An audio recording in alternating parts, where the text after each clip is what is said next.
আসসালামু আলাইকুম, সকলে কেমন আছেন? আশা করি ভালো আছেন। রেডমি ধুমধাম করে তাদের একটি নতুন স্মার্টফোন বাজারে লঞ্চ করে দিল, রেডমি নোট 30। এই স্মার্টফোনটিতে বেশ কিছু কনফিগারেশন রয়েছে, সেই সাথে রয়েছে 108 মেগাপিক্সেলের ডুয়েল ক্যামেরা সেটআপ এবং রয়েছে 5000 mAh এর ব্যাটারি এবং অ্যামোলেড প্যানেলের ডিসপ্লে, সেই সাথে রয়েছে 33 ওয়াটের ফাস্ট চার্জার এবং চিপসেট হিসেবে রয়েছে Dimosity 8010 প্রসেসর। এই স্মার্টফোনটি প্র্যাকটিক্যাল লাইফে কেমন পারফরমেন্স করে বিস্তারিত জানাবো আজকের ভিডিওতে। আপনাদের সাথে রয়েছে আমি স্বাধীন, আপনারা দেখছেন আপনাদের প্রিয় চ্যানেল ASCTechnology। চলুন আজকের ভিডিওটি শুরু করা যাক। স্মার্টফোনটির বক্স চলুন দেখে নেওয়া যাক বক্সটির সাথে কি কি প্রোভাইড করা হয়েছে। বক্সটি ওপেন করলেই পেয়ে যাচ্ছি কিছু ইউজার ম্যানুয়াল বুক, তারপর পেয়ে যাচ্ছি সিম ইজেক্টর পিন, তারপর পেয়ে যাচ্ছি একটি ব্যাক কভার যা যথেষ্ট কোয়ালিটিফুল, সেই সাথে থাকছে 33 ওয়াটের ফাস্ট চার্জার এবং পেয়ে যাচ্ছি type C USB charging cable এবং সর্বশেষে পাচ্ছি Redmi Note 13 5G এই স্মার্টফোনটি। একদম স্লিম এবং স্টাইলিশ, ফোনটির বডি এবং ফ্রেম দুটি কার্বন ফাইবারের তৈরি, সেই সাথে রিয়ার প্যানেলে কোনো প্রকার সার্টিফাইড গ্লাসের প্রোটেকশন না থাকলেও ডিসপ্লেটিতে রয়েছে হলো কর্নিং গরিলা গ্লাস 5 এর প্রোটেকশন এবং এর পাশাপাশি রিয়ার প্যানেলে রয়েছে ডুয়েল ক্যামেরা সেটআপ এবং একটি ফ্লাক্স লাইট। ওভারঅল মোবাইলটি হালকা এবং স্লিম হওয়ার কারণে আমরা বেশ কমফোর্টেবল ভাবে সিঙ্গেল হ্যান্ডে ইউজ করতে পেরেছি। আমাদের কাছে থাকা এই স্মার্টফোনটির কালার ভ্যারিয়েন্টের নাম হলো টাইম ব্লু। এই মোবাইলটির আরো দুটো কালার ভ্যারিয়েন্ট রয়েছে এবং স্মার্টফোনটিতে আরো থাকছে IP54 water and dust resistant সুযোগ সুবিধা। এই স্মার্টফোনটির মধ্যে কোনো প্রকার পানির ছিটাফাটা পড়লে কোনো প্রকার সমস্যা হবে না আপনার স্মার্টফোনটির বাটন এবং পোর্টসের কথা বলতে গেলে ফোনটির ডান সাইডের অংশে রয়েছে পাওয়ার বাটন এবং ঠিক তার উপরের অংশে রয়েছে ভলিউম লকার এবং এই পাওয়ার বাটনটিকে ফিজিক্যাল ফিঙ্গারপ্রিন্ট সেন্সর হিসেবে ব্যবহার করা হয়েছে, যার পজিশন ঠিকঠাক ছিল, বেশ ফাস্ট এবং অ্যাকুরেট ভাবে ফোনটি আনলক করছিল। ফোনটির বাম সাইডের অংশে রয়েছে হাইব্রিড সিম কার্ড ট্রে, যাতে দুটি সিম ইউজ করতে পারবেন অথবা একটি সিম একটি মাইক্রো এসডি কার্ড ব্যবহার করতে পারবেন। ফোনটির উপরের অংশে রয়েছে সেকেন্ডারি নয়েজ ক্যান্সেলেশন মাইক এবং একটি এয়ার ব্লাস্টার এবং 3.5 হেডফোন জ্যাকের পোর্ট। ফোনটির নিচের অংশে রয়েছে একটি micro port, type C USB charging port এবং বটম ফেয়ারিং স্পিকার গ্রিল। ফোনটির স্পিকার পারফরম্যান্সের কথা বলতে গেলে সাউন্ডের লাউডনেস যথেষ্ট ভালো ছিল, সাউন্ডের বেস বলেন ক্রিস্টিনেস বলেন একদম ব্যালেন্স ছিল। তার পাশাপাশি ফুল ভলিউমে এই মোবাইলটির স্পিকার থেকে কোনো ধরনের কোনো ডিস্টরশনের দেখা পায়নি। স্মার্টফোনটির ফ্রন্ট প্যানেলে রয়েছে একটি পাঞ্চল যুক্ত ডিসপ্লে। এভারেজ ভাবে বলতে গেলে স্মার্টফোনটির ডিজাইন আমাদের কাছে বেশ ভালো লেগেছে।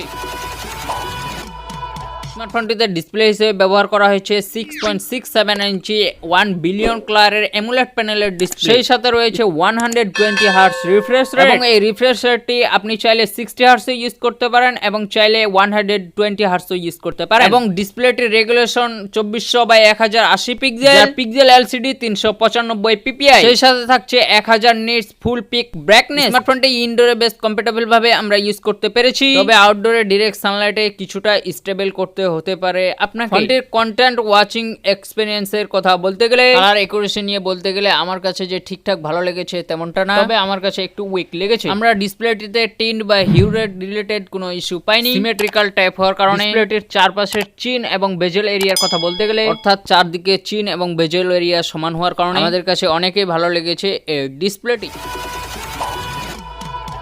চিপসেট হিসেবে ব্যবহার করা হয়েছে Dimosity 6080 প্রসেসর। এটি 6 ন্যানোমিটার আর্কিটেকচারে বিল্ড করা একটি অক্টাকোর প্রসেসর এবং 5G প্রসেসর। জিপিইউ হিসেবে মোবাইলটিতে রয়েছে হলো Mali G57।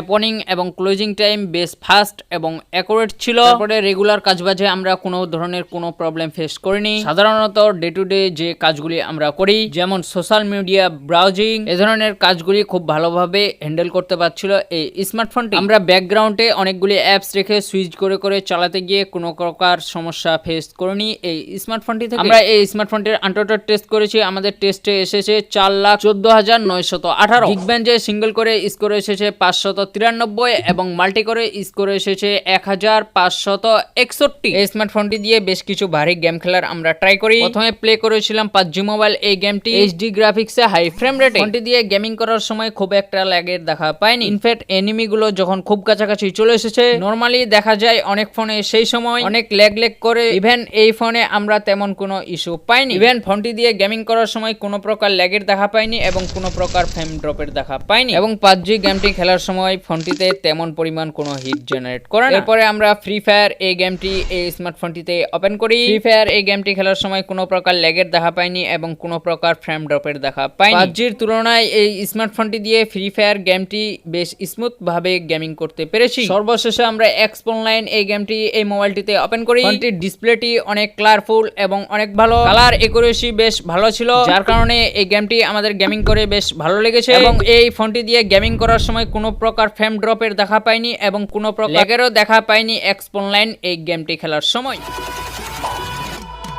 স্মার্টফোনটির ব্যাক প্যানেলটিতে রয়েছে ডুয়েল ক্যামেরা সেটআপ, যার main camera 108 megapixel, 2 megapixel depth sensor, selfie camera হিসেবে রয়েছে 16 মেগাপিক্সেল। স্মার্টফোনটির ব্যাক প্যানেলের ক্যামেরা দিয়ে ছবি তোলার সময় অবজেক্ট খুব ইজিলি ফোকাস করা যাচ্ছিল এবং খুব সুন্দর কালার প্রডিউস করছিল। ছবি তোলার পর কালার ডিটেইলস এর কথা বলতে গেলে কিছু ছবি আমাদের কাছে অনেক ভাইব্রেট মনে হয়েছে এবং কিছু ছবি ফ্যাকাশে মনে হয়েছে। কালার বুস্ট করে নেয় এই ফোনটি দিয়ে ছবি তোলার সময়, তাই স্ক্রিন টোনটা অনেকটা ডিফারেন্ট আসে অন্যান্য Xiaomi ফোনগুলির থেকে। এছাড়াও পোর্ট্রেট মোডে ছবি তোলার সময় কালার ডিটেইলস বেশ ভালোভাবে ধরে রাখতে পারছিল এবং ডাইনামিক রেঞ্জটাও খুব ভালোভাবে করতে পারছিল। এজ ডিটেকশনও ভালোভাবে করতে পারছিল পোর্ট্রেট মোডে। লো লাইটে গেলে ছবি কিছুটা সফট হয়, নাইট মোড অন করে নিলে তুলনামূলকভাবে বেটার আউটপুট আসে। বাট আমি আরেকটু আশা করছিলাম নাইট মোডের ক্ষেত্রে। স্মার্টফোনটির সামনের এবং পিছনের ক্যামেরা দিয়ে সর্বোচ্চ ভিডিও রেকর্ড করতে পারবেন 1080p 30 fps পার সেকেন্ড। যদি 60 fps এ ভিডিও রেকর্ড করা যেত তাহলে আরো ভালো লাগতো। মোবাইলটি দিয়ে ভিডিও করার সময় কিছুটা কালার বুস্টের ইস্যু পেয়েছি, হালকা পাতলা স্টেবল পারফরম্যান্স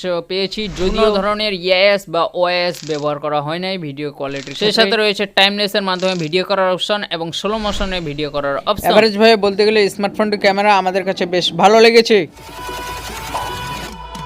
স্মার্টফোনটিতে অপারেটিং সিস্টেম হিসেবে ব্যবহার করা হয়েছে Android 13 ভার্সন এবং MIUI হিসেবে রয়েছে Xiaomi নিজস্ব লেটেস্ট MIUI 14। লেটেস্ট এই লঞ্চারটি আমাদের কাছে বেশ ভালো লেগেছে, বেশ সাজানো গুজানো একটি লঞ্চার, এতে আজাইরা পরিমাণ ব্লু টায়ার নেই বললেই চলে।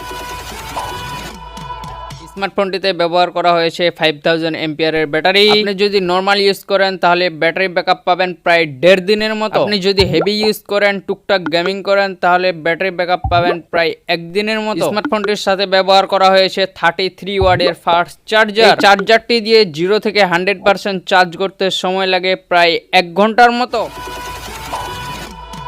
এই স্মার্টফোনটি বাংলাদেশ মার্কেটে দুটি ভেরিয়েন্টে পাওয়া যায়, যার একটিতে রয়েছে 6GB ফিজিক্যাল র‍্যাম এবং 6GB ভার্চুয়াল র‍্যাম এবং অপরটিতে রয়েছে 8GB ভার্চুয়াল র‍্যাম এবং 8GB ফিজিক্যাল র‍্যাম। এই ভার্চুয়াল র‍্যামটি চাইলে আপনি 6GB ইউজ করতে পারেন, চাইলে আপনি 8GB ইউজ করতে পারেন, যার র‍্যাম টাইপ LPDDR4X এবং স্টোরেজ হিসেবে রয়েছে 128GB এবং অপরটিতে স্টোরেজ হিসেবে রয়েছে 256GB, যার storage type UFS 2.2। 6GB RAM 128GB storage, যার অফিশিয়াল প্রায় 24,999 টাকা। 8GB র‍্যাম এবং 256GB স্টোরেজ, যার অফিশিয়াল প্রাইস 27,990 টাকা।